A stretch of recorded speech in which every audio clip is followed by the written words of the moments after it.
organization that has legacy.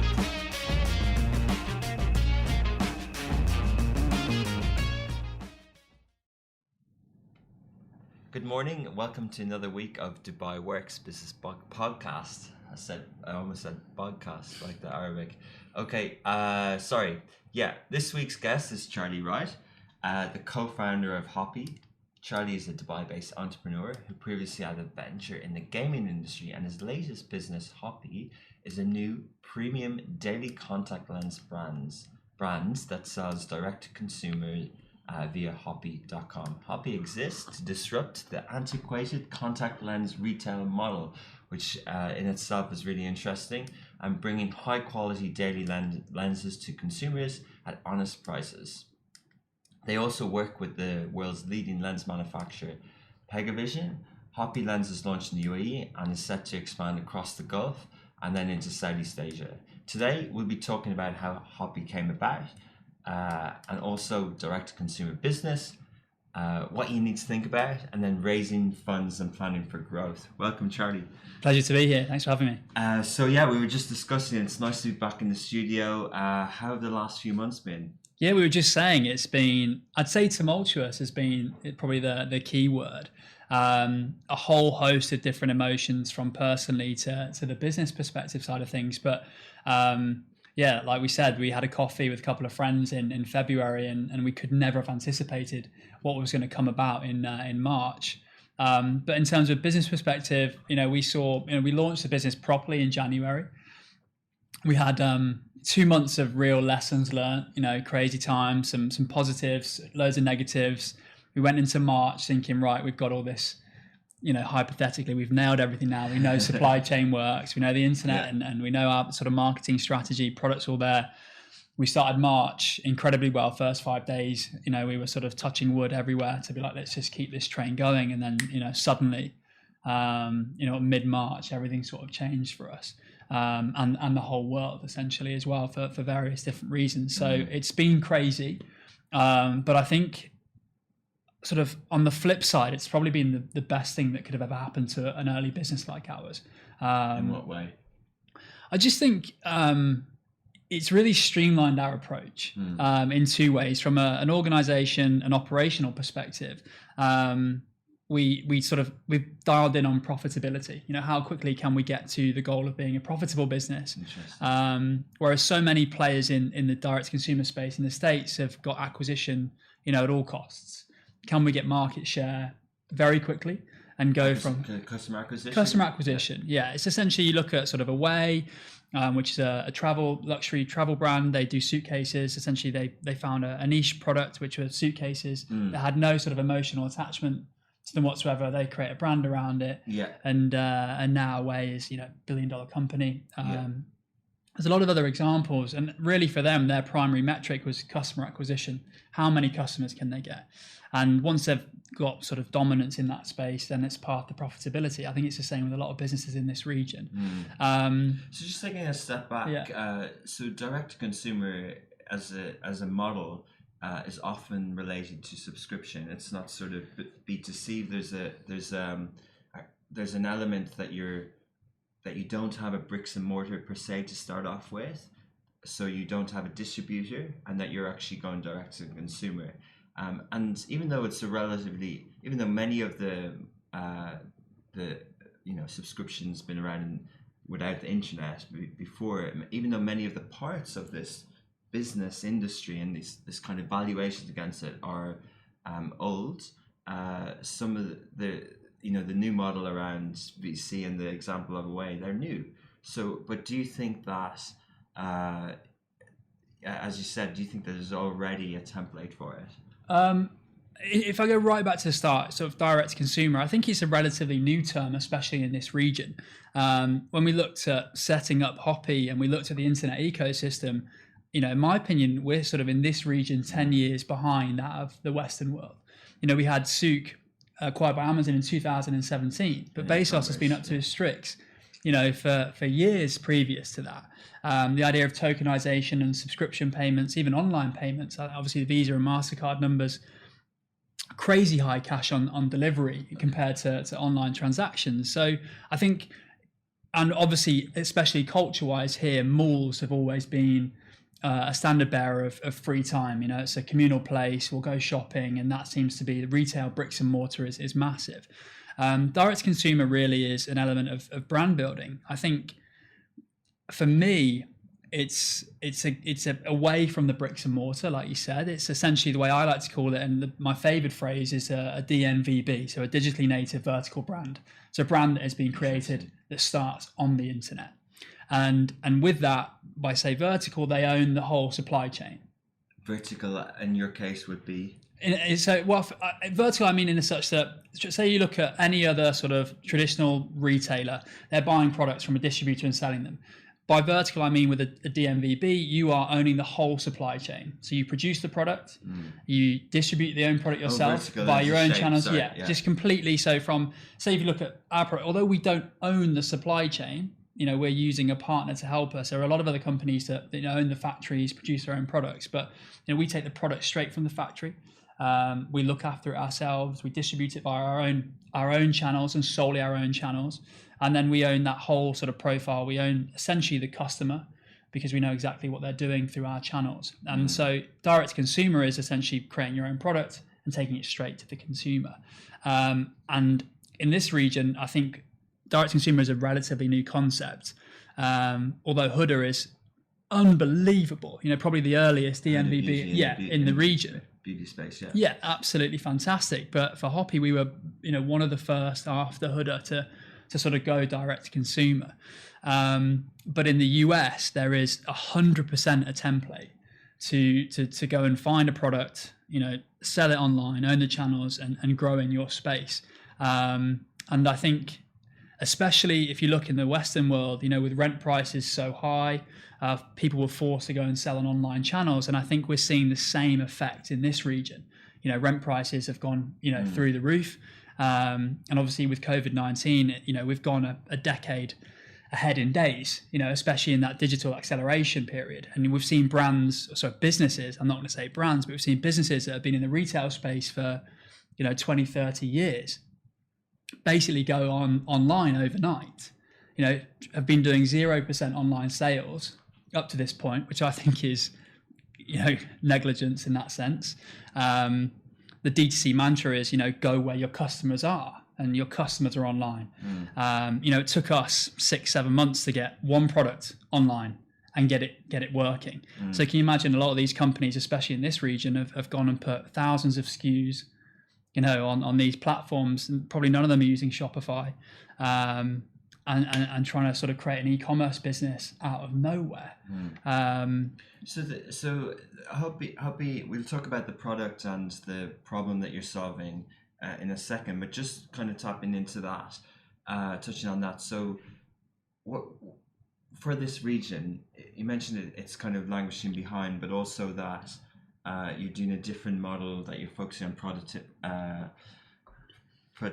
what's the word? Profitability. Yeah. Sorry, rather than, you know, pure acquisition and scale in that way.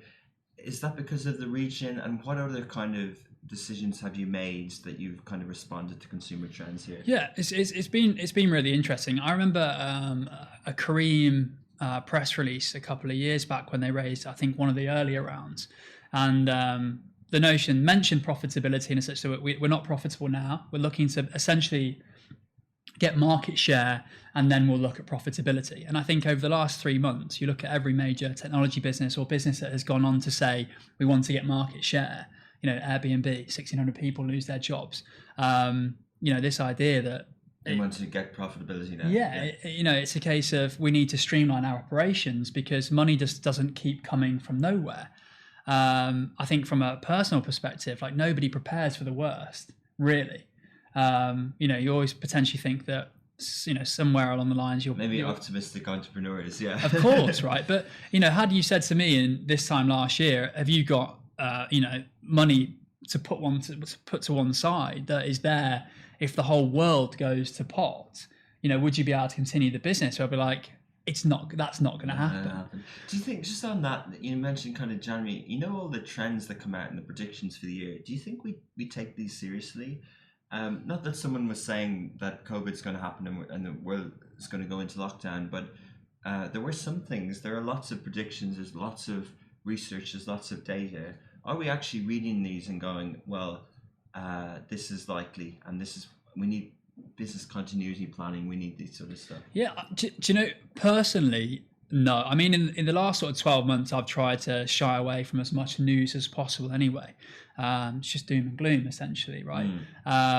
And, you know, I remember being in the car years ago, and I think there was Ford had employed a futurist. Okay. They had a whole team that were employed to predict the future. And I was listening in the car thinking, this is crazy. Yeah. You know, and I'd love to ask them, like, how many times are your predictions being correct? Yeah. And, you know, probably, you know, I mean, if somebody predicted COVID, then congratulations. But I think that consumer trends from an e-commerce perspective, yeah, we listen to them. But I think a macro trend, especially forecasting or predicting a global pandemic is, you know, far above anyone's head. But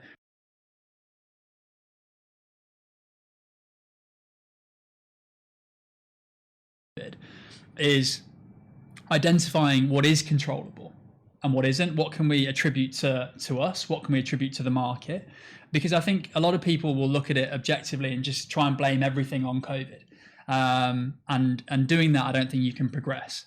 We found sort of the biggest takeaways from our business by saying, right, this is attributable to us. We can change those things. That is out of our hands. You know, let's not get caught up on those, because there were a lot of days when Christian, my co-founder, and I were on our phones to each other thinking, what are we going to do here? This is crazy. How can we carry on? Are we going to be okay? But I think once we took a step away and identified, right, well, we can change these things, you know, and put these in our favor. We'll listen to our customers on these things. Yes, the market is fragile right now, but there's still an opportunity for us. So you managed from your launch early this year, you managed to already have customers who were using the contact lenses, and then COVID happened. And what happened then? Yeah, so we, like I said, we grew really. January was an interesting month. We tested loads of stuff, and we had good traction. February, I think we doubled growth again. In March, we were going to hopefully double growth again. So we had a really good consumer base, and what was fantastic, especially in a subscription business, our churn was really low. So churn is essentially if somebody signs up to your product, how long essentially they stay in the system for. So for us as a contact lens business, we would ship out lenses to people every month. If they don't cancel them, we keep shipping them lenses. So for us as a business, it's really important that we keep churn low and obviously keep putting people in the top of the funnel. That's how you grow the business. It would be easy to keep acquiring customers up here, but if they keep dropping out down here, it's pointless. Are contact lenses considered essential, household costs, or what are they? We define it as a replenishable, and as such that it was definitely going to run out, and there'll always be a requirement to add in. And that was one of the biggest sort of requirements for when we set up the business. We wanted to work with a replenishable product. So assuming that churn is rather low generally compared with, say, streaming or content or things like that. Yeah, it's indifferent, right? Because although it's a replenishable product, people can choose to wear glasses. And a lot of our market research, speaking to consumers, is we ask customers, like, why do you wear contact lenses? Because there is a choice. You know, I wore glasses up until I was 26 and wanted to wear contact lenses for my wedding. And that's why I made the change. And we were talking previously, for me, you know, I had quite an active lifestyle till I was sort of 25, and I was wearing glasses. And the reason why I became less active was because I was taking my glasses off, trying to play sport, and I couldn't see. And I was scared to put lenses in my eyes, and so I was playing less and less sport, becoming, you know, less and less active. Until I obviously transitioned to wearing contact lenses, it gave me that freedom that I can see and do everything. Sounds really cliched, but you know, since I hit 30 this year, you know, I'm the most active I've probably ever been in my life, and I think contact lenses play a big part in that. I remember playing football about 4 or 5 years ago, and I was like, I can't see the ball, and this is an issue. And then your confidence is gone, and so you want to sort of stop playing football. But there's obviously, if you're working at home, and I do it, I wear my glasses. You have to put your lenses in every time. Some people don't wear lenses every day, so there isn't necessarily a strict schedule that you're going to wear them diligently every day for 30 days and you're going to need a new box. Some people wear them every other day, or just wear them when they go and do yoga or anything. So everybody's got a unique sort of. Is there a percentage? Do people have both, and does that change for this region? It's really interesting. It's very hard to get actual statistics. We're doing more and more speaking to our customers now, and I'd say the large majority are contact lens wearers through and through. I'd say we have like less than 15% on a bi-monthly plan, so they'll be buying lenses and getting shipped every other month. But the majority of our customers are getting lenses sent to them every 28 days. Yeah. And does it change in this region? Are people lens wearers naturally in this region as compared with anywhere? Yeah, well, again, it's one of those. This region is rife with crazy numbers. Okay. Especially, and I think it comes from people wanting to raise money. People just produce mental numbers. Our TAM, our total addressable market, is $60 billion, and so the numbers can be. Let's just add 1.2 billion people. Exactly. So it's one of them, and so when we first actually initially tried to conceptualize what we were doing and tried to put into perspective how many people wear contact lenses, the numbers were just all over the place. I mean, I could spurt off numbers of the eyewear industry in the region, but but what I'm getting to there. You don't have to change behavior too much. There isn't an adverse. People don't need to be educated on contact lenses. No, it's just about reaching people. Yeah, the interesting statistic that we learn is 70% of contact lenses globally are still sold in stores. Okay. So it's an antiquated market, and a lot of that is tied to people getting their eyes tested, whether that's for the first time or getting them retested. And then you've got an optician there suggesting that you buy XYZ brand. And so, traditionally, that's how it's been as a model, but 30%, I mean, there's a company in the US that do a very similar thing to us called Hubble. They've raised $70-80 million. They're doing $60+ million turnover every year now after 3 years, and they have less than 1% of the market share. How much is a subscription? Pretty much same price as ours. How much is yours? So essentially, in dirhams, it's 180 dirhams a month. In terms of 180 dirhams a month. So how many? So how many subscribers would they be having? So for 180 dirhams a month, you'd get 30 days worth of lenses. So 30 pairs, 60 lenses. You select the prescription in both your eyes, and away you go.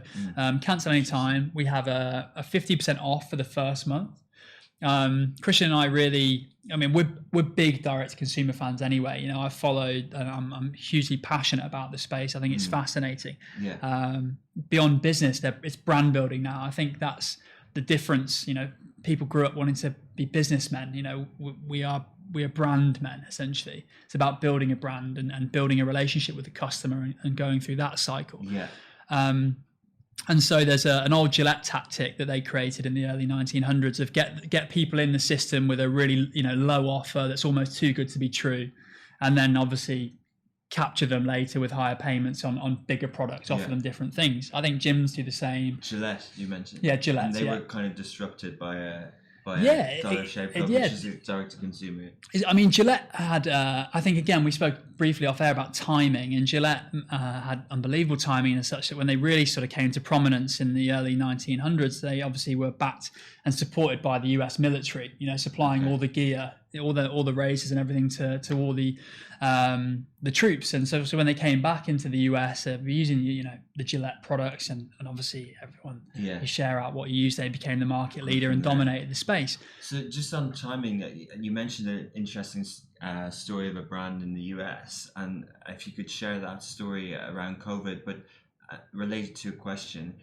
Did you have with Christian, with your co-founder, in early March, did you for a second think, could we do something that people need, maybe in the protective space or maybe in hygiene or something like that? Did you think to pivot? I'll answer that first. Okay.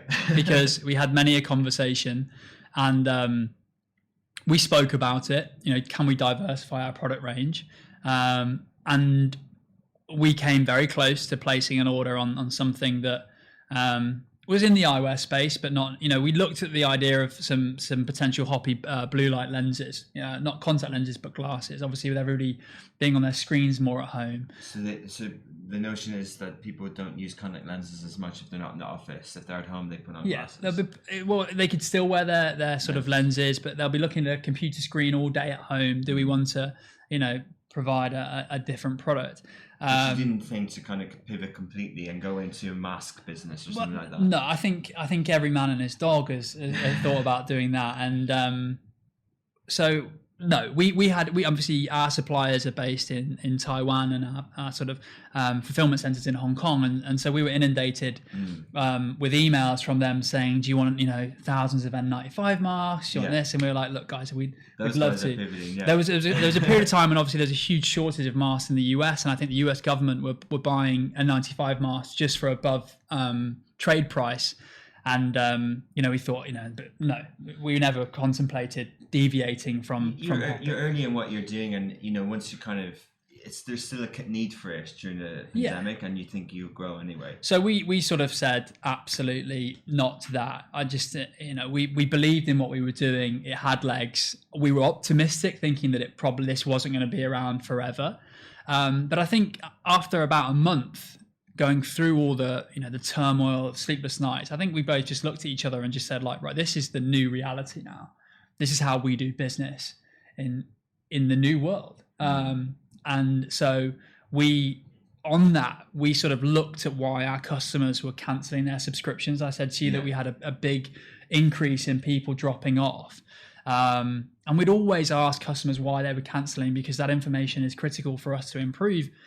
And the large majority weren't cancelling because the product was poor. They were cancelling because they lost their job, or they weren't going to the office anymore, or they were going back to their home countries because of circumstances here. And I think firsthand we witnessed just what was really going on, for people. And using sort of that knowledge, we were like, okay, subscriptions might not be for everyone here. Let's decide that we don't want to lose customers purely because they don't want a subscription. So at that point, we sort of didn't pivot from products, but we sort of pivoted from our business model. We went from being a subscription only business to a product business.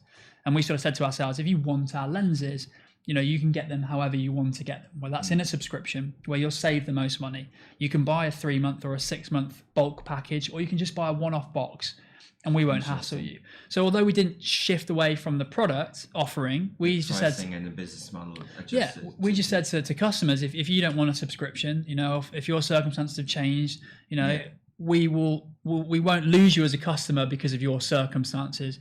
We'll evolve, we'll grow, and we'll turn into a product business that sells. We sell contact lenses, whereas before, when we launched the business, we were a subscription contact lens business. You were kind of led by the kind of model and the how many people you can get and what. I think it goes actually back to the Dollar Shave Club idea and how they disrupted Gillette. Gillette had 60, 70 plus market share for years and years and years. Nearly a century. And Dollar Shave Club came in. Was one of their competitors. And Michael Jubin was fantastic. I don't know if you listened to the Guy Raz episode. It's fantastic on how I built this. And Michael talks about breaking up again the antiquated space. And again, it was all chance how we got into the space. I'd listen to it if I was you. Otherwise, I'm just going to repeat everything what he says. But he almost essentially fell into these razors. It wasn't I want to set up a razor business. He was offered, I think, 20,000 razors. You want to sell them, buy them, and he did. And they created this viral video, paid $4,000 for it. Yeah. I think it's one of the most watched YouTube. I remember the videos, but I never subscribed to their product. It's absolutely brilliant. But so we go back to that model, and everyone thinks branding. It was disruptive. Everyone thinks you need to crack into a space. You need to take market share from somebody else. But I think when they were acquired by Unilever, they had less than 10% market share. Okay. That they're taken away from. We will go back to the story I mentioned, but on this very point, on product and lenses, and you mentioned the eyewear space. I remember years ago I was working in the UK, and I worked on the team that we were setting up Specsavers on digital and on social media, and it was just fascinating to see they had 700 stores in the UK. And to think of that process when you say you're disrupting, that's just in one market, the opticians, the relationship they have with the customer. Is that a thought process that will Hopi be more than lenses in terms of that relationship and the range of products that Specsavers has? Yeah, good question. I think there's already a player, Warby Parker in the space, one of the standard bearers for direct to consumer businesses. They also have bricks and mortar, they also have stores. Exactly. But if I just sort of deviate into why they have stores, in the US, obviously the new rent is acquisition costs on Facebook and Instagram.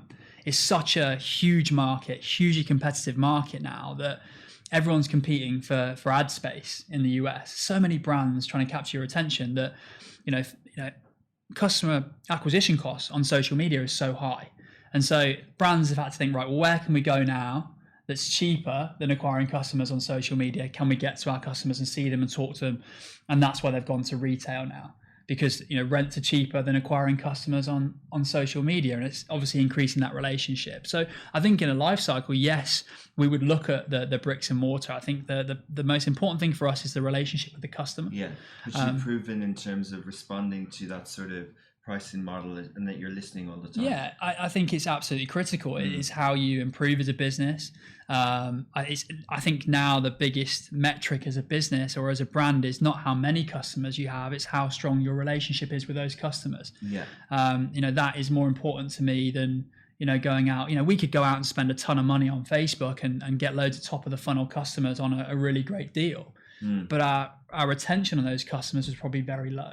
To stay on track and to stay focused, do you have a mission statement? Or we mentioned Away or Casper, these kind of almost listed companies in direct to consumer, Warby Parker, and what was the brand you mentioned who pivoted off air? Judy. Yeah. So you look at the kind of how things are evolving. How do you guys say this is Hopi, this is where we're going? I think mission statement. I remember producing pitch decks for my previous business, and when we started thinking about raising money, and it's like everyone has these statements, but really, do they actually matter? And I think we're a small business. There's two of us. It's Christian and I. It's literally the two of us, and I just think we practice what we preach. I think, through COVID, we had delays with deliveries, and we were hand delivering lenses ourselves, doing what we could to try and help customers. I've heard so many stories of brands, going AWOL when deliveries were delayed, some massive brands, which I won't name. And people's frustrations with these brands just grew and grew and grew. Whereas I think, we were upfront and honest. We answer our own emails, Christian at, bhopi.com or Charles at bhopi.com. We'll send you an email. If there's a problem and delay, we're going to be there. We started Hopi because contact lenses don't need to be so expensive. We're on your side. We're here to give you, honest pricing for a product that you need all the time. And I think rather than say, this is what we do, this is what we're about, I just think we are our customers. I wear the products every day. I pay full price for my lenses every month. Get them delivered every month. Last month they came literally 2 days and I was going to be out of them. We are in the process. I subscribe to a vitamin company in the UK, Heights, and you're looking at the nicely packaged and you're looking at how many vitamins you have left, and then it arrives and you're like, wow, these guys know what they're doing. But I think we're users, we use the product, we're part of the process, we listen to the customers. Is that scalable? Who knows? But I think the moment the founders lose touch with the customers and lose that conversation, everything can potentially go west. So although we don't have a mission statement, I just think we are customers, our own brand. So you stick, even as you scale and you grow, you're going to stay in touch with the customers. Yeah, 100%. Like, it would be easy for us to potentially work with a social media company to help us with our social, but Christian does a fantastic job interacting with customers. I think that's one of our key USPs is our tone of voice and how we interact with customers. Yeah, we do polarize. It's not for everyone. We understand that, but I don't think you can please everyone. And so when we get comments about tone of voice, especially in the medicinal, boring space that we're in, that is us. It's us speaking. And yes, the brand voice is slightly different to how I speak and how Christian speaks. Being the customer, just being on their side is is why I think long term, we will be able to maintain that from a culture perspective.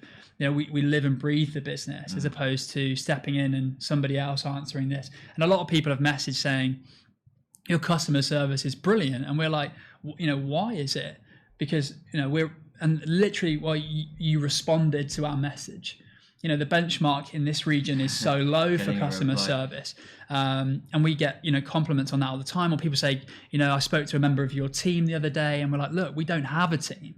You are speaking to the organ grinders. We are on the ground for you. Do you have as well as the customer service and replying and that sort of thing, do you have a contact strategy? Because sometimes direct to consumers, in my experience, for me, if I'm a subscriber, sometimes it might be over. They might be trying too personalized. They might try and build a relationship. It's cool, I just want to buy something, and there might be too many scheduled emails. Like, what's the balance, or how do you look at that? Yeah, it's difficult, and I think it goes back really, I think, to sort of, I'm not going to call it e-commerce anymore. I'm just going to call it commerce, because this is the future of business.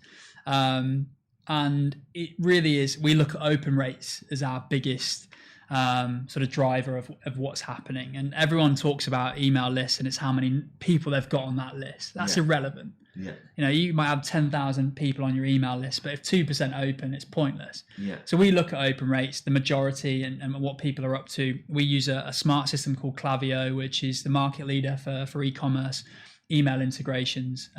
We don't use anything fancy. We're not doing anything crazy. We're just learning from some of the biggest businesses in the West and trying to implement it here. So, Klaviyo for us is an amazing tool. We're looking at ways for subscription management or for email. No, it's purely for emails.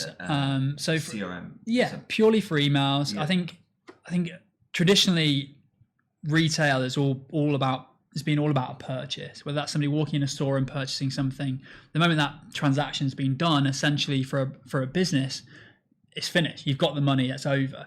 I think it's evolved now where a transaction, yes, it's the most important monetarily, but in terms of the grand scheme of things, in terms of customer happiness, lifetime value of a customer coming back, there are so many touch points that you mentioned, whether that's post-purchase, that's pre-purchase, asking for reviews, if we're on people's cases too much with too many emails. It's a fine line. It's all about testing. It goes back to listening to the customer. Yeah. Completely. We A/B test a lot of subject lines, what gets more open rates, what doesn't. We look at the content. We look at talking about our lenses, whether it's, scientifically, we could say we have 58% moisture content in our lenses, or we could say they're super comfy, no irritation.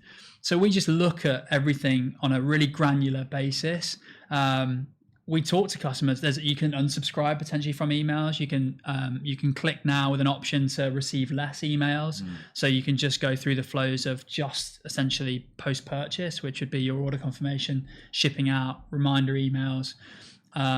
So it's up to a customer. In terms of software and payments and things like that, how have you found the availability of software and how have they worked in this region? Have you had to customize anything, or how have you kind of found that experience? In this region, from my experience, everything's a nightmare, and everyone's I don't know what it is, but I think everyone's favored option here is compared with where is Dreamland? The States. From a business perspective, we set up with Stripe Atlas, which is Stripe's version of essentially a global company, and within 2 weeks we set up in the US. We had a fully US entity. We had a US bank account. I think it was within 10 days, and we could use Stripe as a payment gateway. For me, the best payment gateway out there. And whereas my previous business, trying to set up a business bank account here is, there's no point talking about it because that's all we talk about. But people do have payment gateways in this region. Of course, yeah. I think there's and what's amazing now is to see payment gateways in this region align themselves with a lot of software from the States. Pay for, Checkout, amazing. Checkout's an amazing company. All obviously Shopify set up and everything. But for us to get to market quickly, we did things slightly differently and allowed us then to do everything else locally a little bit, in our own time. We didn't want to be in a position where we were waiting for protocol in this region to then set up the business. Like, can we get set up quickly? Can we get going? It gives us time to then go and do what we need to do after that. Do you think so? obviously the Middle East in a market is known as an emerging market, and the kind of GDP is lower than the US. Do you think that this region will emerge as a market? Like, put that into context. There used to be the BRIC nations, and obviously China emerged. China wasn't. China was a place where, made in China, as opposed to big global companies that the US is envious of. But Brazil didn't emerge in the same way. India is emerging. Do you think that this region will emerge? Good question. I mean, I had a good conversation with a gentleman called Emmett Shine in the US. Emmett used to run an agency called Gin Lane, which essentially built some of the most famous brands, in the direct-to-consumer space. Hugely knowledgeable, and we were speaking about internet ecosystems. And I think, this is my own opinion, this region is too focused on catching up, whereas I think it can surpass. I think if you look at some of the businesses that are evolving and coming to fruition now, are almost carbon copies of businesses that have been existing in the Western world for 5-10 years. And rather than doing things slightly different, it seems to be we're just sort of catching up, trying to copy, and so you'll always remain behind. There's some incredibly talented people here. There's access to capital here like there potentially might not be in the Western world. So in my opinion, if we keep trying to catch up, then they'll never catch up. But I think there needs to be an idea of let's do some things differently here. There's like Cameo have been doing a great job in the States and in Europe. It's an amazing business. How exciting. Yeah. And obviously we now have a Cameo equivalent in the region here. Here. We had, Klarna, Afterpay have been doing amazing things to restructure payments on e-commerce. And now in this region we have Tabby and Spotty Me. They're all doing, the Afterpay. So it's seemingly like the region just comes sort of maybe 2-3 years behind. But they are happening, and in some markets they don't happen. Do you know what I mean? Like maybe they might never catch up, but the GDP gap with the US and the 320 million people in the US and the 320 million people in advertising alone, there's $200 billion spent for the same population as $4 billion is spent here. Yeah. So catching up is if you're catching up a little bit, it's not that bad a thing. It's on that it's actually interesting. I think as COVID has obviously been hugely detrimental across the board. I think even in small instances like with cash on delivery payments have been hugely prominent in this region for years. I know Saudi Arabia banned the cash on delivery payments for a period of time, and I think those sort of steps, moving, MasterCard, Visa, all their reports, online payments.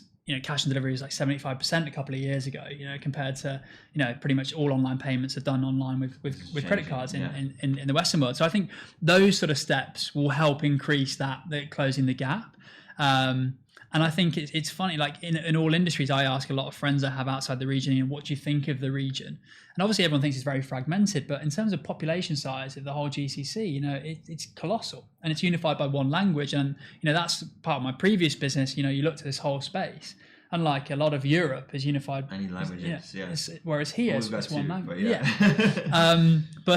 So I think, it's amazing, I think, what we're seeing now, especially a lot of brands are popping up, even if you're just seeing all the bakery brands, etc., people, cooking things or sweet brands, whatever it is. I think I've never seen that boom of young entrepreneurs in this region before. Yes, there is a lot of talk of people setting up businesses, but I think in the last 3 months. It's great. And it's like you mentioned, it not all focused on these massive valuations and growth. They're kind of going, well, I can set this up without the cost of rent and I can deliver a product to a customer, be it, bakery or contact lens. Exactly. I think it's amazing. I think, look, the barrier to entry to setting a business up in the States is very low. The barrier to entry here has traditionally been quite high. And I think that will change over time. I think it's always changing. But I think if we go on a macro level, barrier to entry to manufacturing is really low now. If somebody had asked me 5 or 10 years ago, right, can you go and get some contact lenses manufactured? I'd be like, I haven't got a clue how to do that. Yeah. Or, can I go and do this or do that? You look at the amount of clothing brands starting in the UK or in the US, there's a new one set up every 10 minutes because manufacturing is accessible now. We managed to fly to Taiwan and speak to a whole host of manufacturers about, essentially white labeling a product. And this, the barrier to entry is so much lower now that, even if you go on AliExpress, you can find anything. AliExpress is the payments for Alibaba? So you got Alibaba, AliExpress is you get quicker delivery. So a lot of people use it potentially to source samples. Like Prime, right? Yeah, essentially, right. So you find out suppliers, and for me, if you find something on AliExpress, you go and meet people and go and see. A lot of people just buy off it and sell it, which is essentially drop shipping, right?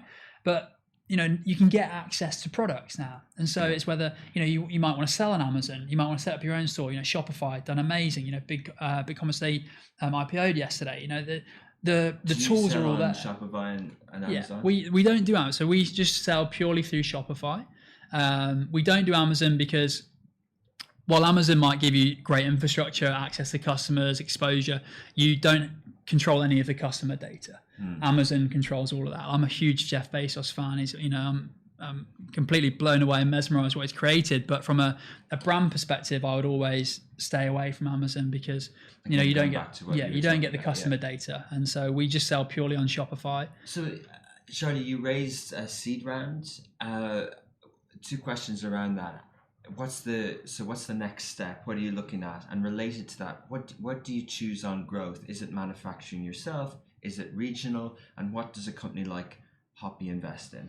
Yeah, good question. Yeah, so we did raise, which was I had a lot of respect for Omar Kassim and what he'd done in this region, and he essentially came into the party to help us. Essentially, he has a venture. He exited an e-commerce company. So Omar formerly had Jado Pado, which was acquired by Noon, and now he's building a new business called Nomod, and so it was that e-commerce experience that obviously we wanted to try and extract, and that's been hugely beneficial. It took us to market. We had grand plans, and I'm 30 now, and I'm blown away by. I'm blown away. I've always been interested in business, and I always thought that I wanted to go out and raise a ton of capital, have a big team, do crazy things and everything. And I think Christian and I, especially over COVID, we sat down and really reevaluated what we wanted from life. And, we don't wear suits, we're not suit wearers. We don't want to go and raise a ton of cash and be held accountable by people that don't necessarily know our product or know the space. We don't want a huge team for the sake of a huge team. We want to be as lean and profitable as possible. Because we love what we do. The last thing we need is look at Casper, where they just got to a point from a mattress company where they were selling mattresses at a loss, hoping that one day they could IPO and do that. Peloton, another example, on-demand fitness. You get the products, hardware, software. They were struggling. John Foley again spoke a long time that they were losing money, a lot of money, and then suddenly COVID happens, timing, and they absolutely crushed it. Mirror is another example, losing a lot of money. They've just been acquired by Lululemon for $500 million. So we were very different to that. So we looked at growth in a such, how quickly can we become sustainable? How can we get to profitability as soon as possible? We don't need vanity metrics. Raising money only just makes the runway the same size. You're just going down it a hell of a lot quicker, and so the pressure increases. I'm not saying we're scared of pressure, but we want to be in control of our own business. So potentially you would remain a private company.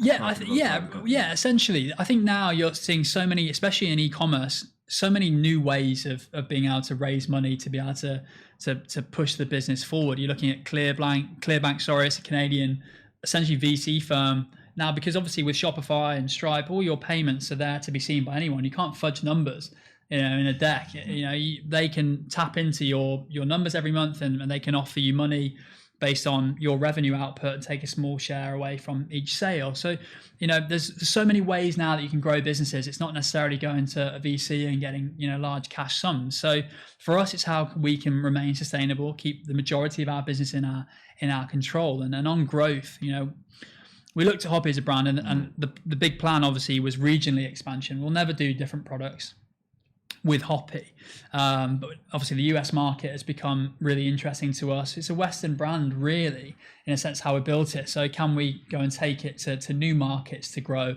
as opposed to diversifying the product offering? To do that the way you are, I think in a grand scheme, we love direct to consumer, we love that element and brand building and relationships with community. For me, I don't think I'll be selling contact lenses with Hopi, when I'm 50, when I'm 60. We'd love to look at other product areas, eventually down the line. Obviously everything's on Hopi now, but for me, there's so many opportunities out there with stagnated, antiquated markets, that I'm blown away by the space. So I'm sure down the line there could be some change ups, but Hopi will always be a contact lens company, and our growth will be fueled by increasing to different markets. And if you were to invest, it would be on people, on marketing, on product, or R&D. What do you think is needed, or is a mix of everything? Yeah, I think we look at the business with granular data, right? We know the exact product costs, we know the acquisition costs to acquire a customer, we know our shipping costs, we know everything down to a T. I'm not saying other businesses don't, but when we know the customer value to us, we have their lifetime value predicted, how long they'll stay in the system for. So in terms of, we know what acquiring a customer means to us. So for us, investing in the business would be in more product, because especially with a direct consumer business or manufacturing, the more you buy, the better price you get. So we can reduce costs massively by buying more product. And then it goes back to an acquisition game. There's a great stat that 40% of every VC dollar raised in the US is spent on Facebook and Instagram. Yeah. It's an acquisition game. It is a game in that sense. So for us, it would be increasing product and acquiring more customers. And when I say acquiring, it sounds really, it's like we've just put a head or a number on somebody. We don't mean it like that. It's purely through your Facebook or Instagram channels where you'd buy through an ad, and roughly speaking, we know how much that costs to acquire a customer, and then it's over to us to work our magic to make sure that they stay in the system for as long as possible. And do you have a lifetime value metric of a customer for Hopi? Yeah, that we've got there's a lot of ways of calculating lifetime value in sort of a commerce space. So we've worked that out. We know exactly what it's a combination of sort of churn, average order value, but as well in our space, it's slightly different to other products in as such that if you buy contact lenses, unless you get laser eye surgery, you're going to be in the system. You're going to be wearing lenses for the rest of your life, right? Yeah. Unless something crazy happens and your eyesight is perfect when you wake up tomorrow. But so we have the added benefit as a actual lifetime value of a customer can be a hell of a lot more. But yeah, we have a pretty sort of nailed on metric. People don't go blind. Yeah, exactly. We should be fine. But it's interesting. So just going back to the kind of, that was an interesting statistic on the acquisition, and we see how good a job the platforms and the tech giants have done on performance, lower funnel ad products. Yeah. And as you said, they've done a good job on delivery, on product and self-serve and all these different things, but also on extracting that spend from companies. But going back to Dollar Shave Club, they did it a lot on YouTube per se, and YouTube don't have a performance. But at the time they didn't. What are you doing with Hopi that isn't lower funnel? What are you doing on brand, and what's your view on that? Good question. So my first affinity with Jeff Bezos came from a book called The Everything Store by Brad Stone, and an amazing book. It talks really about the early days of Amazon, why they do what they do, and how, in my opinion, you can't beat Bezos. You can't. Unbelievable business, unbelievable bloke. As much as everyone says he's got too much money and all this, from a business perspective, what he's created, who he's sadly say obliterated, he's shut down antiquated markets. Look at how they did with Kindle, and what they did with Kindle and ebooks is phenomenal. And in Amazon, one of the biggest things they talk about is flywheels. And a flywheel essentially is something that stores and produces a lot of energy, right? And this is what they talk about, and how you can create as many flywheels as possible. So essentially, from our perspective, it's a sociology associated to keeping your customers happy. And in turn, if your customers are happy, they will share that with like-minded other customers. So it's generating these flywheels that will allow you to grow your business organically. And that organic growth is such an interesting perspective. You look at the rise of Hi Smile.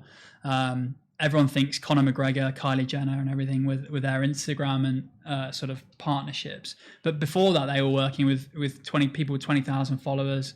Using those influencer campaigns to reach people, and that allowed them then to go and pay the big bucks for Conor and Kim and Kylie and everything. So organic growth is absolutely critical to us. So it's how can we make our product easily shareable? Can we infiltrate a family. If the mother or father buys our lenses, can we ensure that they then tell their children to buy our lenses? And it's about post-purchase experience. It's where we think we differentiate ourselves massively. You know, somebody can set up a contact lens brand tomorrow, no problem. But I think for us, it's not necessarily the product is good, but that shouldn't be the deciding factor of your business. Of course, it should be good. It's everything that goes with it. So whether it's, you know, we've redesigned our shipping box now, creating, you know, an Instagrammable product. You know, it goes back. People want to take who wants to take a photo of a white medicinal box? Nobody. You know, so that's why we designed a colourful box. Can we get people posting it on social media? Yeah, you sent us a nice little gif of it this morning. Yeah, a nice little gif. But it's those elements. It's, you know, everyone loves a flat lay, right? You see Aesop has grown immeasurably because people love taking photos of the bottles on their kitchen tops or bathroom counters. Yeah. And it's that sharing. And so for us, it's creating that flywheel. Can we create a product and an experience that people rely on? Because people need lenses every month. And can we be that trusted standard bearer to make sure that you never run out of lenses? Because if you run out of lenses, you're scratching around, looking in your gym bag, and it can be a nightmare. So it's a case of, can we just instill trust into consumers that then they are willing to do our sort of business for us and spread the word organically? So, you know, it's that for us. You know, we have a top of the funnel plan, but I think as well at the same time, it's can we make sure our customers are selling Hopi for us? Interesting. That's all we've got time for today, but thanks a lot for sharing the story. That went so quickly, by the way. No, you're full of information, and it'd be great to chat again down the line. No, thanks for having me. Really enjoyed it. Thanks a lot. Thanks a lot. Hey guys, I'm Richard Fitzgerald. This is Dubai Works, where we interview the business leaders making a difference in this great city. That business with scalability was very interesting to me. I like building something that has legacy.